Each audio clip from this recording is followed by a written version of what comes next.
2023 has been an incredible year for gaming. From Tears of the Kingdom to Final Fantasy XVI to Starfield, there's barely been enough time to play and finish one game before another blockbuster has hit the streets. And both good and bad for us, October isn't going to give us any more breathing room. So let's dive into my top 5 releases coming for this month. But before we do, what's going on, everyone? My name is Mark. This is Joyful's Arcade, a place where we celebrate all games and their awesome ability to bring people together from all walks of life. So whether you're a Nintendo fan or an Xbox fan or a PlayStation fan, this is a place for you. And if you like the content, please feel free to go ahead and like and subscribe. And if you don't like the content, let me know your thoughts below. Always looking for feedback. And let me know if you think I'm missing any games as well.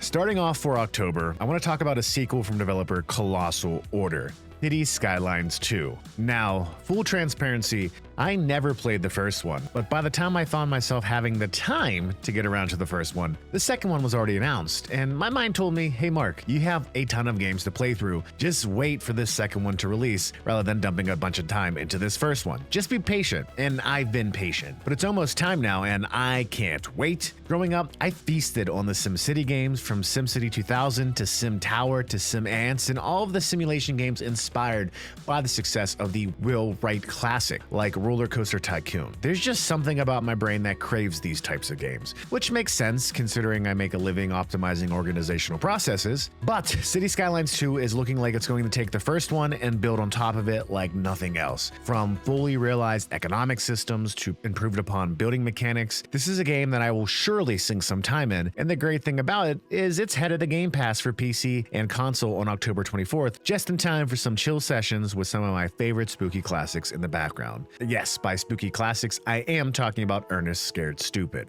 The next game has been on my radar since Gamescom 2022, where it had a phenomenal trailer, and that's the Souls-like inspired character action RPG, The Lords of the Fallen. Now, I emphasize the because this is technically both a reboot and a sequel to the original Lords of the Fallen that released in 2014, which, while it has its fans, was overall considered a below-average game. But this time, publisher CI Games is back with a new developer, Hexworks, and they're hoping to make a big splash with this franchise this time around. So much so that creative director Cesar Virtuoso has stated that the studio set out to be, quote, the second reference after From Software, end quote, for the Soulsborne genre. But will it succeed? Well, so far it certainly has a lot of gamers hyped, from phenomenal visuals and graphics to introducing classic gameplay mechanics to the Soulsborne genre, such as the dual world mechanic of the living and the dead. Many are waiting with high anticipation, but it will certainly have a lot to deliver on if it wants to make Soulsborne fans happy. Personally, I'm relatively a new fan to the genre after being terrified of it for years, but now feeling like a straight up monster after beating Slave Knight Gal, I am one of those fans waiting patiently with high hopes. Here's hoping it delivers when it releases on PlayStation 5, Xbox Series, and PC on October 13th. The next game I am sonically stoked for, and as you guessed it, it is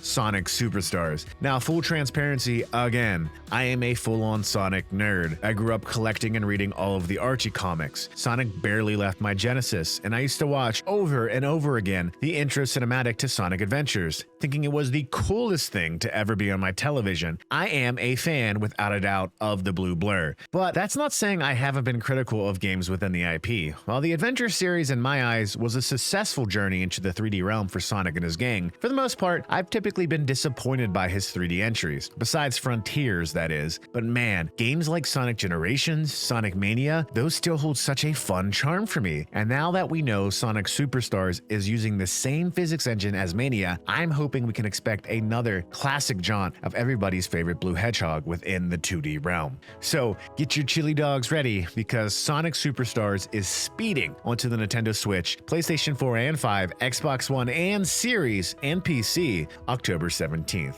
Man, picking my top 2 games for October is darn near impossible, because both of them consist of IPs that have been close to my heart since I can remember. So perhaps take this one and the next one as tied for first place, especially considering that they release on the same day. But my number 2 most anticipated game for October is Spider-Man 2. The Sony Spider-Man series so far has been absolutely stellar. It has without a doubt delivered on the web-slinging open world fantasy every Spidey fan has dreamed of as possible, since 2004, the Spider-Man 2 game adaptation of the film made it seem attainable. And not only is the web slinging phenomenal, but so is everything else, from the combat to the writing to mission structure and just overall layout of the open world. The Spider-Man series has managed to be both a perfectly contained and yet liberating open world fantasy for any longtime fan to jump into. And be warned, the ending of the first one has made many tough gamers cry, including myself and my brother-in-law. So, you know, just expect a lot of tearjerkers in this second one as well. While the Miles Morales interstitial sequel improved upon the game in almost every way, from combat to movement, it was still a somewhat smaller experience than 2018's entry. That being said, I'm glad it was smaller because these games suck me in harder than a Dyson in a vacuum tunnel. And Spider-Man 2 is looking like it will be the granddaddy blockbuster we've all wanted. Since it's exclusive to the PlayStation 5, it's aiming to take full advantage of the hardware. Plus, you'll be able to play as both Miles and Peter Parker and knock fists with everyone's favorite symbiotic anti-hero, Venom. This entry is looking like it's going to be an absolute grand slam for Insomniac Games. And here's hoping it is, as Spider-Man 2 slings onto PlayStation 5 October 20th.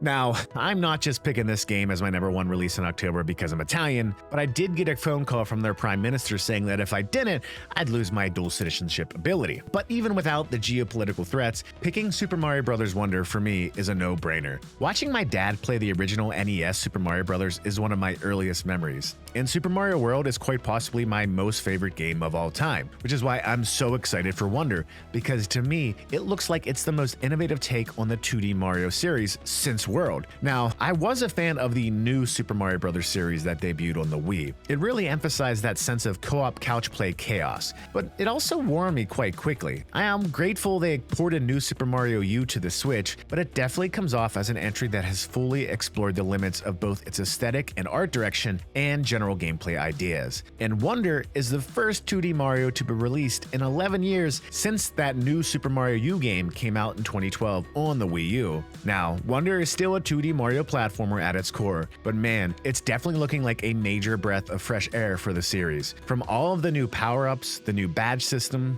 the somewhat non-linear way to tackle worlds, to the wonderful new art direction and all of the ways they're incentivizing replayability, online community, and challenging speedruns. I mean, gosh, this game looks phenomenal. One of the more interesting things to me as an indie game developer is to learn that the Wonder team was not given a deadline to produce a prototype, giving them a sense of freedom to produce and innovate. Plus, director Shiro Mori stated the entire idea during the planning for this game was to recreate that sense of secret and mystery that the original games had, which, I mean, come on, slap me silly and call me Shirley, I am sold. So, to all my fellow paizones out there and just general fans of the Italian plumber, get your Switches ready because Super Mario Bros. Wonder jumps into the world on October 20th.